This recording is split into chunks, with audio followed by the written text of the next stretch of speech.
The clock is a weapon when you hold it by the throat. A deal is urgent. Papers are ready. Cameras wait outside. You read, then set the pen down. 1 hour, 1 night, 1 week. Across the table, smiles harden. Accountants recalculate. Whisper chains light up. With a single delay, you turn their certainty into sweat. This is not passivity. This is a siege without catapults. Time starves, and you control the ration. You have been taught that patience is virtue, a soft candle in a kind man's window. Forget that picture. In power, patience is pressure. The fast player spends leverage like loose coins. The slow player lends it at interest. Every minute you refuse to flinch costs them options, cash on the balance sheet, allies on call, faith in their own story. Your stillness is not a lull. It is a tightening band around their choices. Tempo is territory. Whoever owns the beat owns the frame. Watch any crisis in real life. The boss who answers the first accusation with a paragraph, it gives the crowd his throat. The boss who acknowledges once and waits 3 measured beats forces everyone else to speak, contradict, and overextend. Delay converts chaos into data. Rumor becomes a map. From silence, you can see who panics, who leaks, who arrives with a price. They think you froze. You were counting. Think like a field commander in a city of glass. The opposing side shouts, "Deadline to force movement." You check the logistics, not the volume. What is their burn rate? Whose patience is more expensive? If their supply line is public opinion, let the cycle turn twice until the crowd tires of shouting. If their supply line is credit, hold long enough for interest to bite. Many sieges end when the gate opens from the inside. Hunger argues better than you can. In business, this looks like refusing the quarter's discount for a lifetime lock.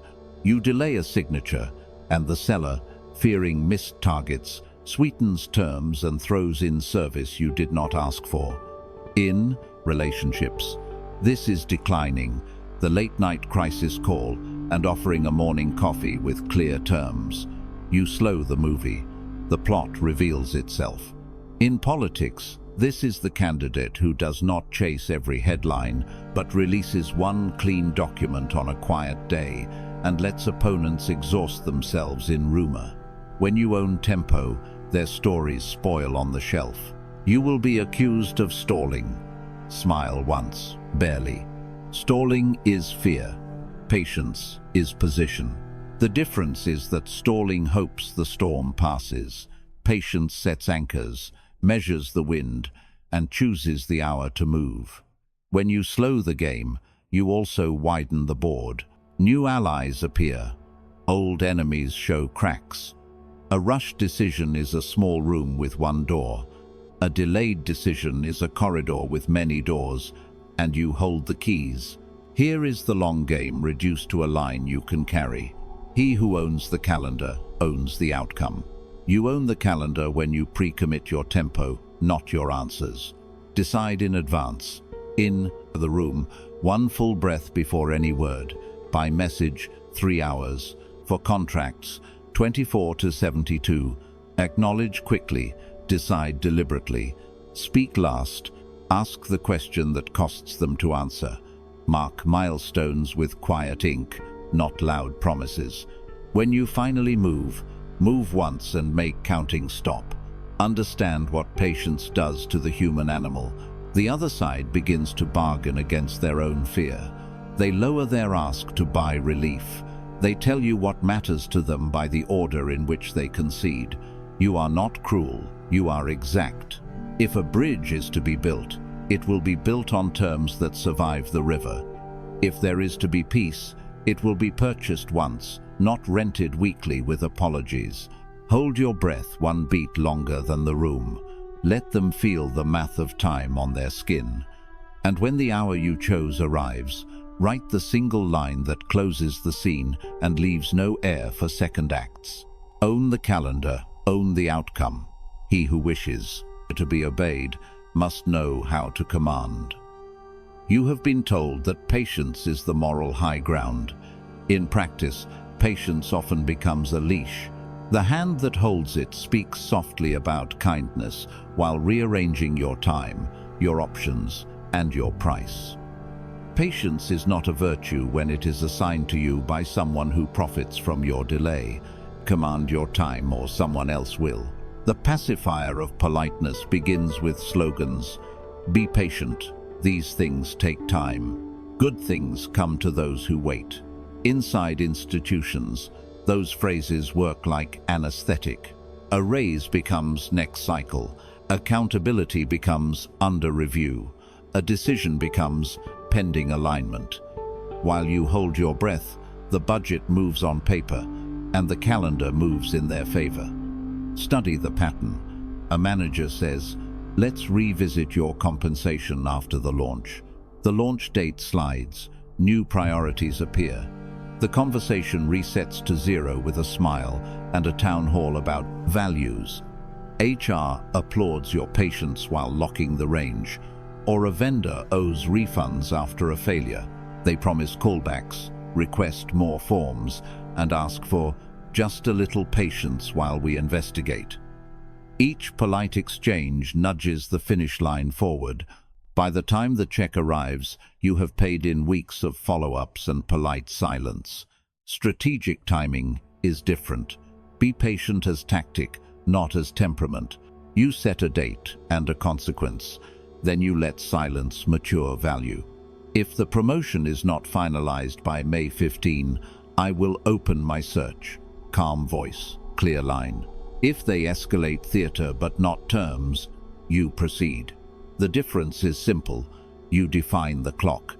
Patience without a clock is propaganda. Patience with a clock is leverage. Urgency theater flips the script.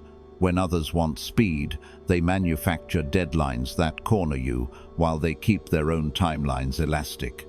Emails arrive at 4:52 p.m., marked EOD. A contract appears with a "today only" discount. A partner claims, "We need a yes in the next hour, or we have to move on." The pressure is artificial by design, meant to make you trade diligence for relief. Detect the stagecraft with 3 questions. Who benefits from the speed? If the deadline increases their advantage but reduces your information, it is theater. What happens if you ignore it? Performers repeat themselves louder. Real constraints enforce themselves. Where is the reciprocity? If they demand instant signatures while reserving the right to review in Q3, timelines are asymmetrical on purpose. Test a fake clock with small frictions. Ask for a written addendum, a cooling off period, or an extension tied to mutual concessions. If they refuse every reasonable condition, the countdown is a scarecrow. In sales, move the deadline onto something they cannot widen. Inventory, production slots, public filing dates. In internal politics, put it on the calendar with witnesses. Let's schedule the decision for Tuesday at 10 with the GM present. Theater dims when the room fills with accountability. Then there is love versus leverage. Wait for me sounds tender. Often it is simply the most economical arrangement for the person asking. They want your benefits, companionship, help, sometimes intimacy without meeting the terms. Definition, exclusivity, shared risk. Delay becomes a moat around their options and a net under their comfort. The calendar is their attorney. You will hear it in gentle tones. I just need time. I'm not ready for labels. Let's not ruin this with pressure. If they keep the perks while postponing commitment indefinitely, time is being used to extract value from your hope. If every month brings a promise that next month will be clearer, the clarity is already here. They prefer your patience to your boundary. Strategy is simple and unemotional. Convert feelings into terms and time. I'm open to continuing if we define the relationship by the 1st of next month. If not, I'll step back. No lecture, no courtroom. You set a window and a price for your presence. Those who want what you offer will meet you in the frame. Those who want the benefits without the terms will evaporate in the sunlight of specifics. Consider a cohabiting couple. One partner keeps promising to handle debt soon, and every holiday arrives with another deferment. The other partner covers rent just this once, for the 7th time. Love exists, so does arithmetic. The policy that love is patience turns the responsible partner into a lender and the less responsible into a borrower with 0 interest. Name the terms, set the timeline, and decide. At work, affinity gets weaponized the same way. A leader says, "Trust me, stay patient, the equity will be worth it." Perhaps ask for board-approved refresh schedules, vesting details, and dilution scenarios. If transparency tightens, patience can be earned. If transparency thins, you are lending for free. Patience can still be noble. It is noble when you choose it, when it has a horizon, and when both sides pay. Parents endure seasons for children. Builders endure seasons for craft. Athletes endure seasons for form. In each case, time is invested with knowledge of the return and power over the exit. That is patience as discipline. Everything else is sedation. So you practice command. You set dates, pair them with consequences, and keep your tone low. You stop apologizing for clocks you did not choose. You do not rage at urgency theater. You turn on the house lights. You stop treating "wait for me" as romance and start reading it as a proposal with terms you can accept or decline. The remedy is not hardness, it is clarity. Name the deal, put it on a timeline, measure what is delivered. If patience moves value to both sides, keep it. If it moves value only to one side, stop funding the story. Your future will not arrive because you were polite. It will arrive because you were precise. Set the clock yourself, or become someone else's time supply. Men are driven by 2 principal impulses, either by love or by fear. Your long game breaks at the speed of your wounds. Status anxiety, fear of missing out, humiliation, sensitivity, approval addiction, each beats like a hidden metronome under your ribs. The moment an offer appears, a whisper starts the drum. Hurry.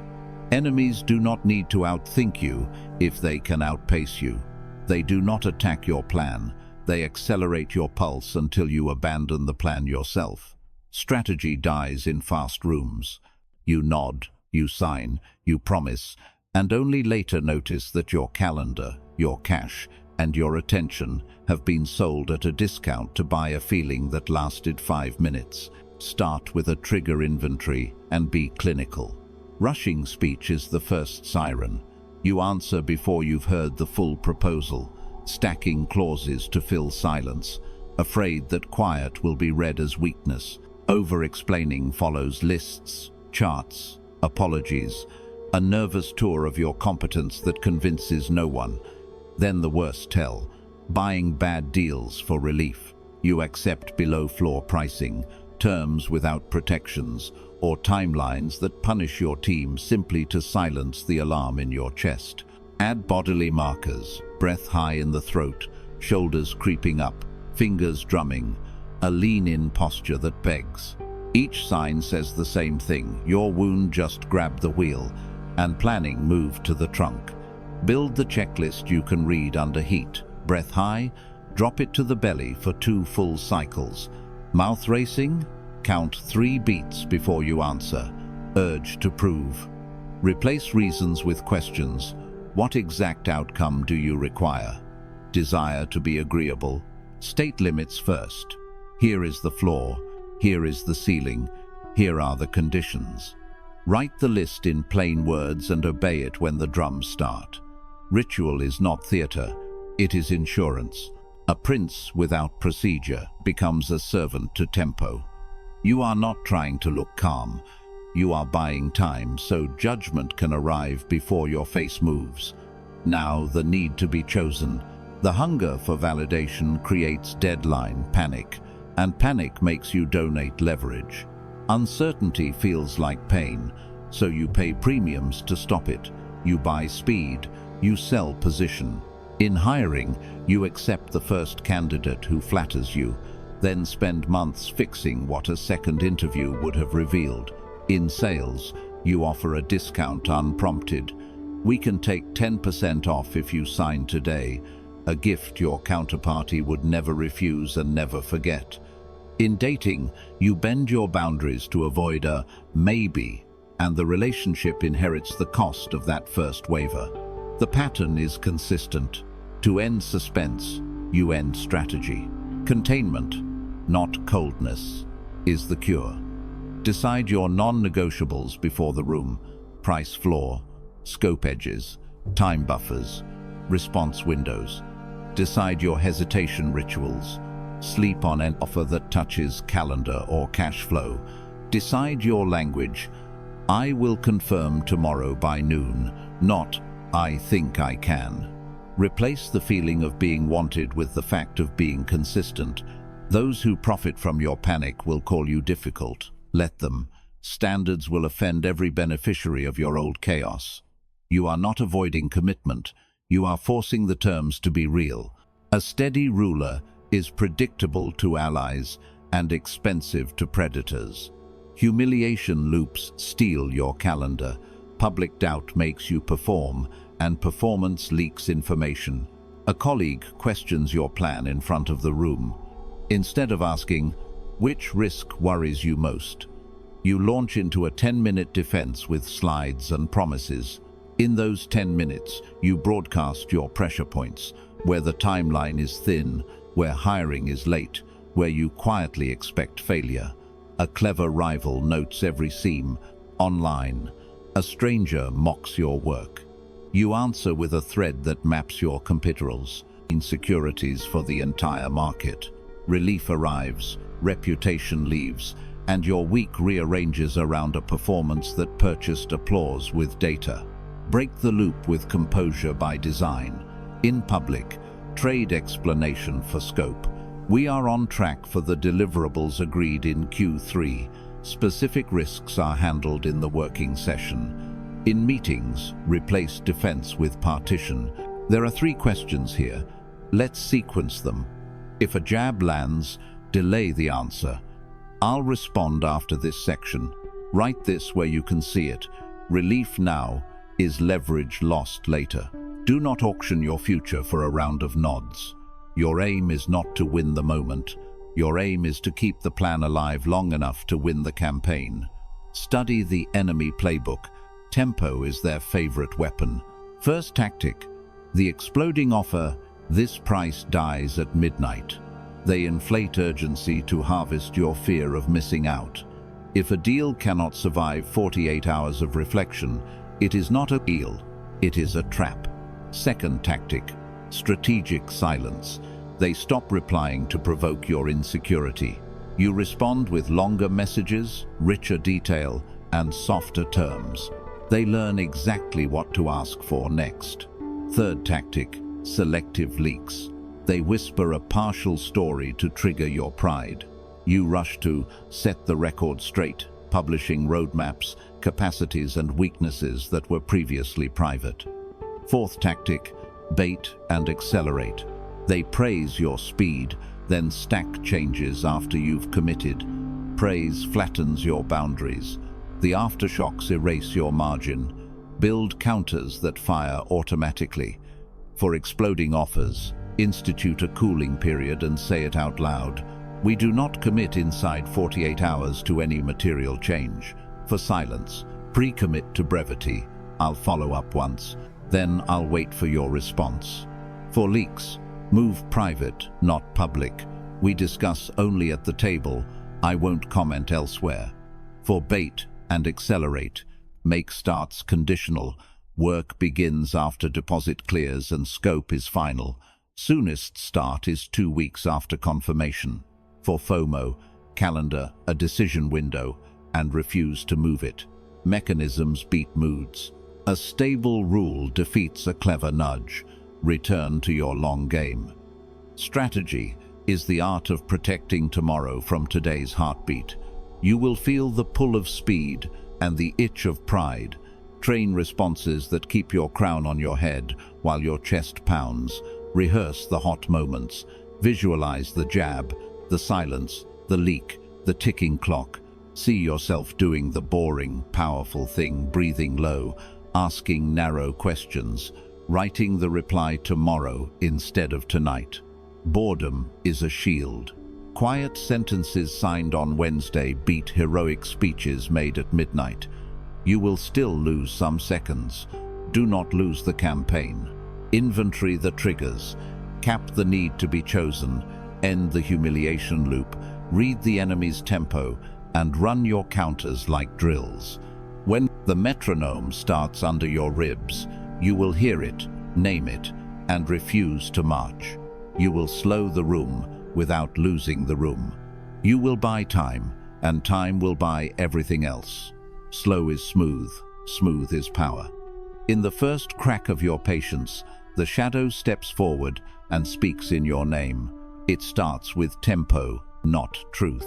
A small provocation taps the glass, a sly message in the team thread, an ambiguous post that smells like you, a question asked with a smile that hides a blade.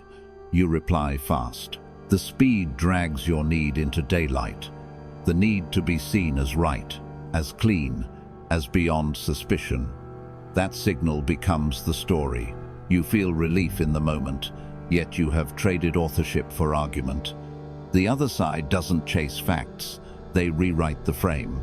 The new question becomes, why are you so eager? In that shift, you move from author to defendant. Your words stop building, they start testifying against your calm. Tempo loss has anatomy. Minute 0, the jab lands. Minute 1, your response, a paragraph too long, leaks heat. Minute 3, you add screenshots no one asked for. Minute 5, they answer with one cool sentence. Minute 7, you raise your volume to match their calm. Minute 9, they ask a short surgical question that widens the hole. Minute 12, you post again to close the gap. You are sprinting, they are taking your pulse. Pace is power in public. The fastest voice becomes the easiest to steer. You think speed is strength. In conflict, speed is exposure. Counter with ritual. Pay a tax of time before every reply. Put the phone face down and feel the heartbeat leave your fingertips. Write your response on paper where there is no send button. Call one steady ally who gains nothing from your noise. Ask 2 questions. What is the field? What is the clock? If they set the hour, you set the format. If they set the format, you set the hour. This is not courtesy. It is survival of your center. Tempo control is how you keep the psyche from being dragged by the crowd's current. You are not required to play every tune the drum beat demands. Then the contradiction cascade begins. Haste makes you over-explain. Over-explanation splits you into versions, each sincere in the moment. All inconsistent when placed side by side. At noon you speak about principle. At 2 you lean into feeling. At 6 you carve an exception. None is a lie. Together they look like design. Screenshots arrive like mirrors.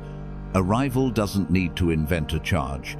He simply holds your sentences next to each other until the differences hum. Volatility manufactures your prosecution. The archive becomes your accuser, and the timeline looks like a confession even when it was only a rush. Technology sharpens the knife. Edits do not erase, they multiply. A sentence softened at 1.3 still circulates in private chats by 1.4. An apology typed in heat becomes a bargaining anchor used against you. You admitted X, therefore you owe Y. Precision is the cure. State nouns and dates, not moods and fog. Answer the specific claim, not its satellites. Trim adverbs, strip theatre, keep verbs firm. If you are wrong, name the act and the repair once. If you are right, let the clock spread your case. Truth travels slowly, but settles heavily when you give it weight and room. Impatience also collapses your options. Early moves close doors you will need later, the ally who could have negotiated, the price that would have held if you had waited, the face-saving exit that required silence. Picture a founder who blasts a threat at a partner at midnight. By morning, counsel must answer in writing, which freezes the room and hardens positions. Had he waited for noon, a quiet call could have secured the same concession with a handshake and no scar. Or consider your private life. An ex posts a story, your fingers burn to type. A thread would feed the street and starve the relationship. Instead, one line to the right person, calm, direct, offline, opens a door that noise would slam. Options are oxygen. Hurry burns them. Quantify the cost. Every early reply risks a higher price. Later, money, time, reputation. A door shut today can cost months of rebuild tomorrow. Treat silence as a holding asset, not a void. While you hold, you can gather records, speak to neutral witnesses, test language, and design exits that pay dignity and stability. The impatient psyche wants relief. The strategic psyche wants return. Choose return. When you protect the hour, you protect the possible. Now watch the coalition. Allies are not a chorus. They are investors of their own risk. When you look expensive, costly in time, volatile in tone, they hedge. Not because they hate you, because you threaten their calendars and their credibility. They step back to avoid being pulled into your weather. Patience signals reliability. People who play long games prefer leaders who can absorb a jab without creating a storm. When you keep tempo, you make it safe for steady partners to stand close and share the load. Calm doesn't plead, it invites. It tells serious people, you can plan around me. Build a visible cadence. Promise your inner circle. I will speak once, clearly, after I verify. Then keep that promise. Send brief factual updates before anything public, so they are never blindsided by your impulse. Protect them from surprise, and they will protect you from isolation. That is how coalitions harden, not with loud vows, but with predictable rhythm under pressure. The watchers who want a show will always ask for more scenes. The allies who carry weight want schedules and stability. Give them a spine to lean on your measured pace. All of this returns to self-command. The moment patience fails, identity fractures. Pieces of you rush to satisfy the room. The child who wants to be liked, the judge who wants to be right, the poet who wants to be understood. They talk over each other. Your opponent doesn't need to outthink you. He only has to let you empty yourself. To stay whole, you must seat them all behind one rule. The rule is time, time for the breath to lower, time for the facts to harden, time for language to fit the bones of truth. Individuation in the storm means you choose the hour and the tone, so the shadow does not bargain on your behalf. There will be nights when you feel the compulsion to end the noise with a flood of sentences. Do not bargain with that feeling. Walk once around the block. Touch a real object with weight. Remember that crowds are weather and you are architecture. When the storm passes, buildings still stand. Say less, move once. Make the move that changes the board, not the one that changes your mood. Patience is not passivity, it is power saved for the moment it buys position. Protect pace, protect coherence, protect options, protect your circle. If you do, your reputation will compound in the right direction, not louder, steadier. The ones who matter will find you when the dust settles, because you did not become dust. Hold your hour, then move once with weight. The room does not reward what you feel, it responds to what you enforce. Calm is the table, leverage is the pen, timing is the clock. If you wait with terms. If you move, you move with consequence.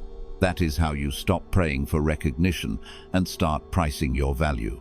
Respect before warmth. Patience without boundaries becomes exploitation. You hold the door once, and a whole department walks through. You reply at midnight, just this time.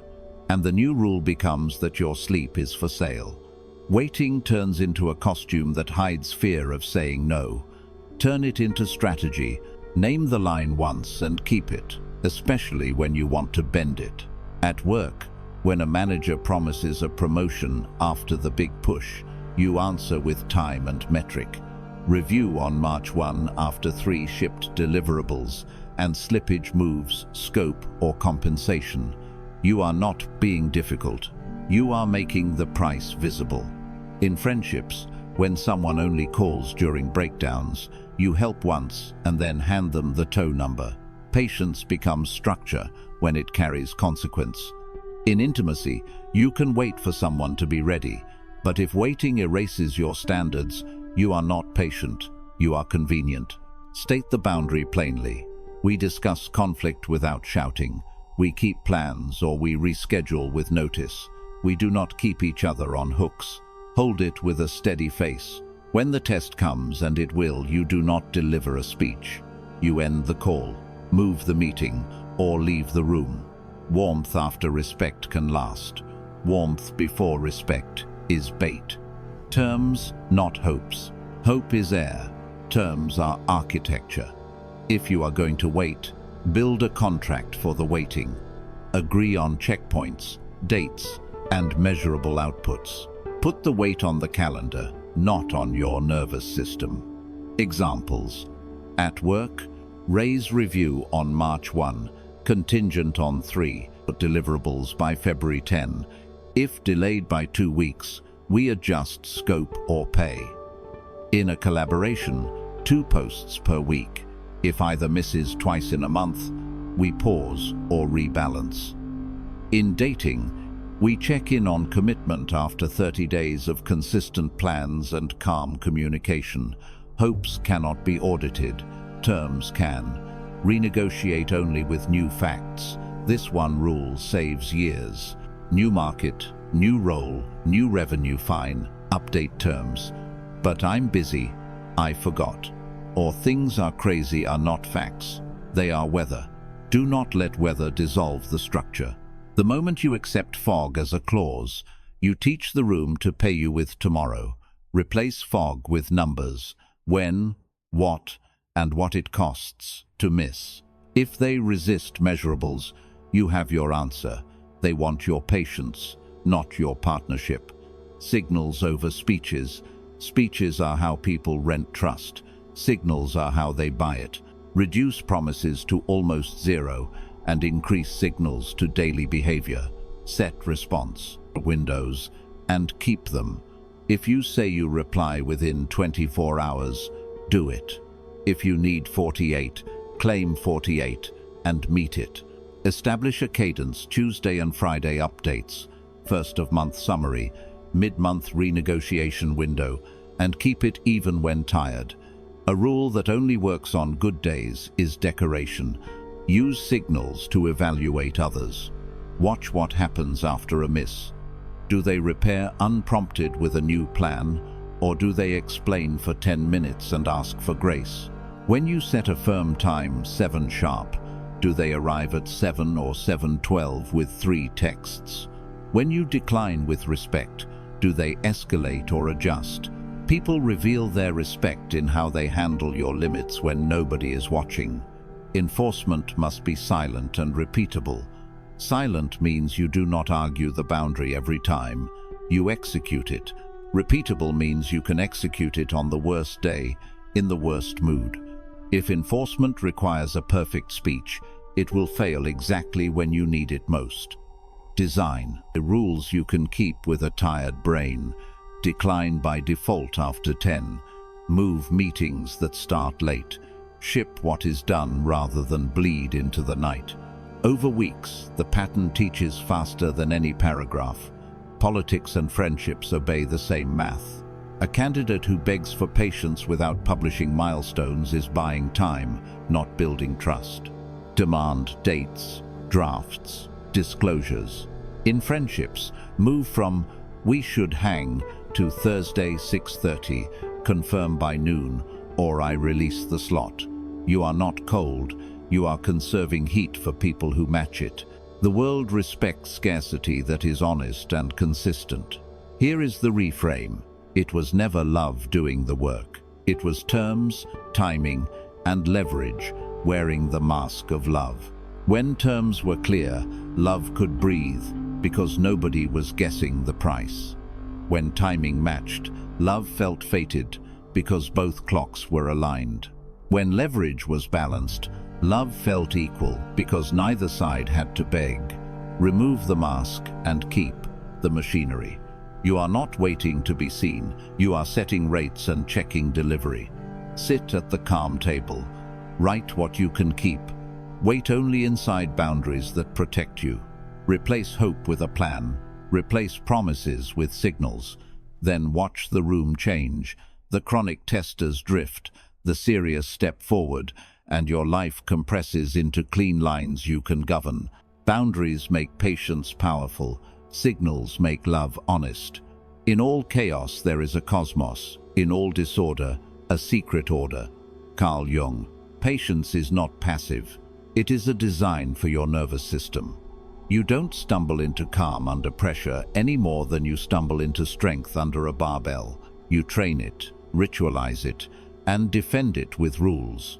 Time is a predator to the impulsive, but when you bind it to a protocol, it becomes your servant.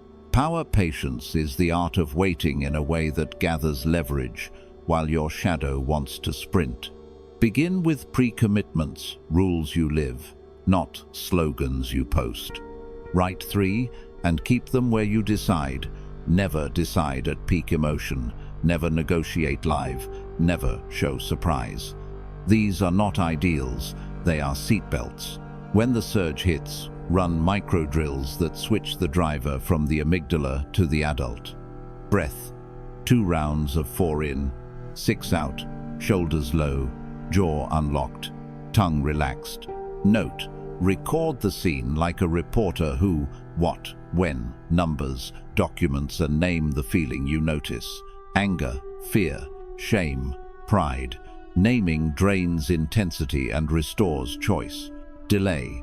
Say, acknowledged reviewing and will revert by noon, or let me check the file and circle back tomorrow.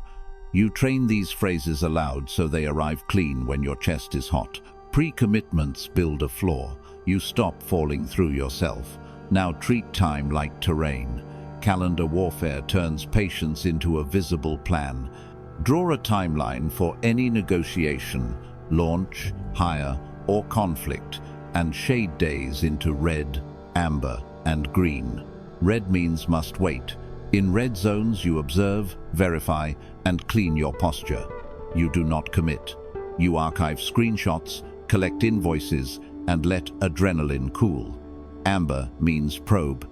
You send small asks and precise questions, then watch how people behave under delay. Green means strike. You make the offer, execute the boundary, or sign the deal. This palette rescues you from swinging the sword just to relieve tension. It also stops the opposite error stalling until opportunity dies. Example, a vendor hints at a price increase. Mark this week amber. Ask for line items, receipts, delivery dates, and the clause that permits adjustment. If they send proof and the numbers reconcile, flip a day to green and decide. If they stall or send fog, extend red, gather more documents, and price alternatives. The colors hold you steady when adrenaline tries to rewrite the calendar. Information asymmetry is slow water on stone. You speak last and let stories collide with themselves. Ask pointed questions that force specifics into light. Which date did the scope change? Which email authorized the extension? What remedy are you seeking in writing? Keep messages short and factual, 1 claim per sentence. No adjectives you'll regret. Replace "you always delay" with "on 10/12. The file was delivered at 6:14 p.m. without the appendix. Over days and weeks, contradictions appear without you raising your voice. Silence becomes your lab. Questions are your instruments. Notes are your samples to test later, away from theatre. Response windows are the metronome of power, patience. Acknowledge fast, decide slow. In person, take one full breath before a substantive reply. Sip water, glance at notes, let heat fall. Over text, use 3 hours for ordinary issues. For formal matters, take 24 to 48 hours. Communicate the window. Received reviewing and will reply by noon tomorrow. Urgency is contagious. You refuse the infection. If someone tries to collapse your window, need an answer now. Anchor the frame. Happy to respond after I verify the numbers. Expect my note by 4 p.m. You are not evasive. You are governed. The window keeps the shadow from buying short-term relief with long-term chaos. Staged escalation is discipline against the urge to lecture. You don't bark, you step. First, a quiet boundary, a simply present tense term. I don't make scope changes in meetings. Send them in writing. Second, a documented term. The rule appears in an email, clause, or shared note with dates and examples. Per section 4.2, changes after delivery bill at the standard rate. Attached are the line items. Third, a single executed consequence, not a threat, not a speech. One action that closes the loop. Pause the work, adjust the invoice, move the call to tomorrow with a witness. The moment you act once, the room learns more from your calendar than it ever will from your paragraphs. Run the system through modern scenes, so it lives in your bones. A client calls furious at 7:30 p.m., insists the budget doubled, demands agreement before morning. Pre-commitments anchor you, no live negotiation. You breathe, note, and delay. Calendar warfare marks tonight red, no decisions under floodlights. Information asymmetry sets the next step.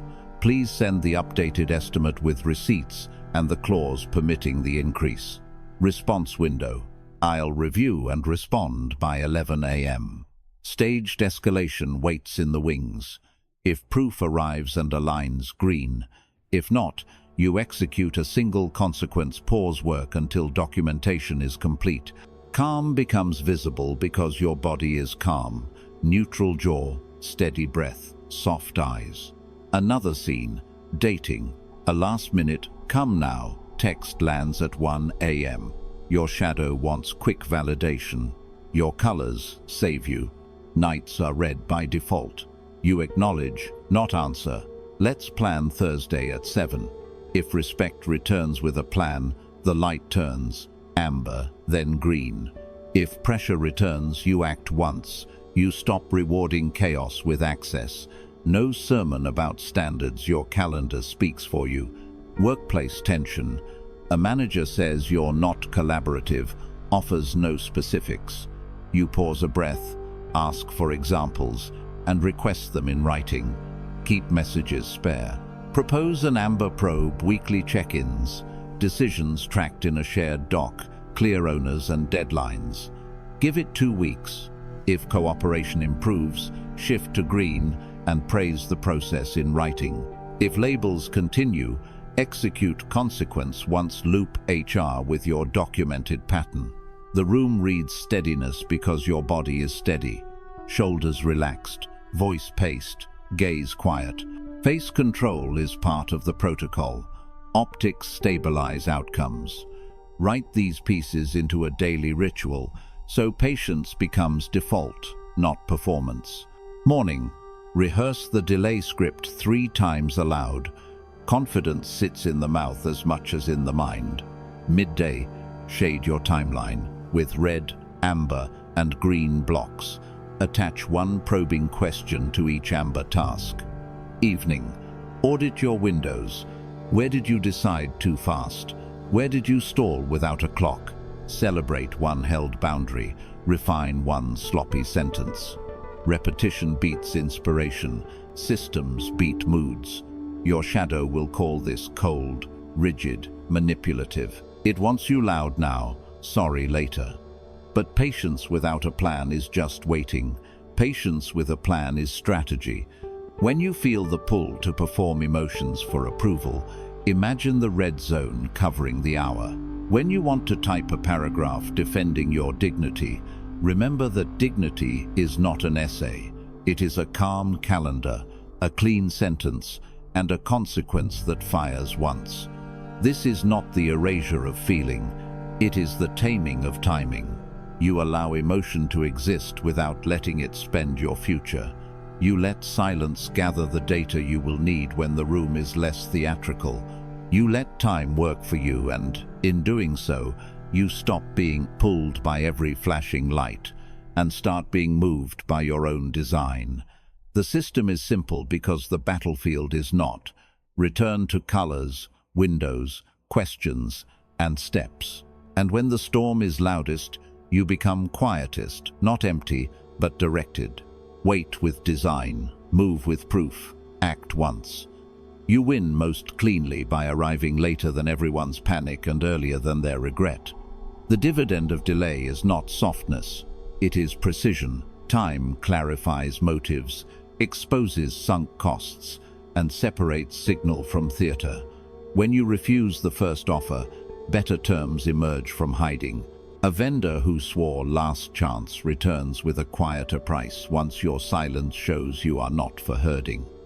A colleague who pushed for instant approval sends a real plan after your pause demands details. You wait a day to answer the online jab, and the room discovers who needs the fight more. Even markets reward the unhurried. You let hype burn off, read the footnotes, and buy value while others buy noise. Patience turns the guessing game into a clean ledger. Clearer choices attract better partners and cheaper deals because everyone can see where the line is and where it is not. Patience pays in structures, not slogans. You put numbers on your limits and dates on your desires. You ask for written scope, total cost, failure modes, and the name who will own the outcome. You decline the meeting without an agenda, and suddenly agendas arrive. You set decision windows fast for fires, deliberate for strategy, and people learn your cadence. You trade the thrill of now for the return on right, and the compounding is visible. Fewer reversals, fewer messes, more surplus time. When you hold your face in negotiation, the other side begins negotiating with themselves. When you hold your schedule, emergencies lose their power to tax your focus. Patience here is not passive, it is policy. You are not waiting for luck, you are waiting for information. From survival to rule, it begins inside. You govern nerves like a city traffic slow where accidents happen, speed only on clear lanes. Before you speak, you regulate breathing. You halve your gestures, you lower your voice. Emotion becomes a data stream, not a steering wheel. With the pulse controlled, you master the calendar. You batch decisions, stage reviews, and quarantine drama to defined hours. Interruptions become petitions for time rather than orders. You choose when to be reachable and for what. You answer at the speed of intention, not the speed of alarms. In practice, this looks simple. Replies after lunch, decisions on Thursdays, reversals only with new data. That rhythm teaches others how to approach you, and authority grows because you are predictable in the ways that matter. Once the inside holds, tempo turns outward into terms. You move conversations from chat to documents. Signatures replace slogans. In procurement, you refuse to bargain against fog. You ask for total cost of ownership and a single accountable name. In conflict, you request written claims and evidence, and half the theater evaporates because theater refuses paperwork. You do not rush to rescue reputations. You offer a stable process that saves them, if the facts allow. Your team begins to solve problems before they reach you, because your cadence is a map. Who decides on what inputs, by what deadline? This is how patience becomes rule. Control the clock, and you control the contract. Control your pulse, and you control the room. Now, the quiet crown.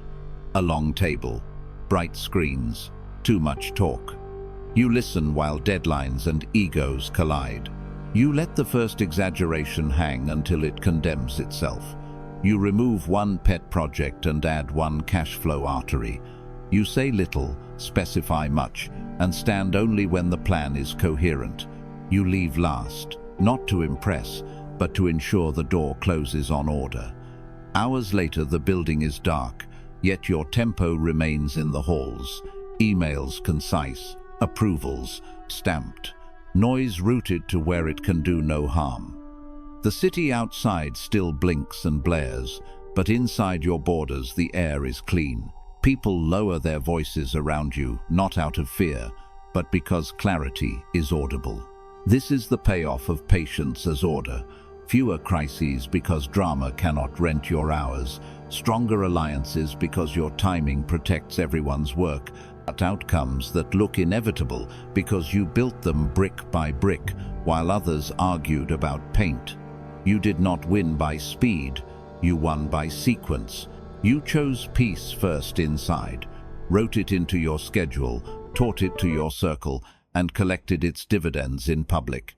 Move late, land clean, collect the quiet gains.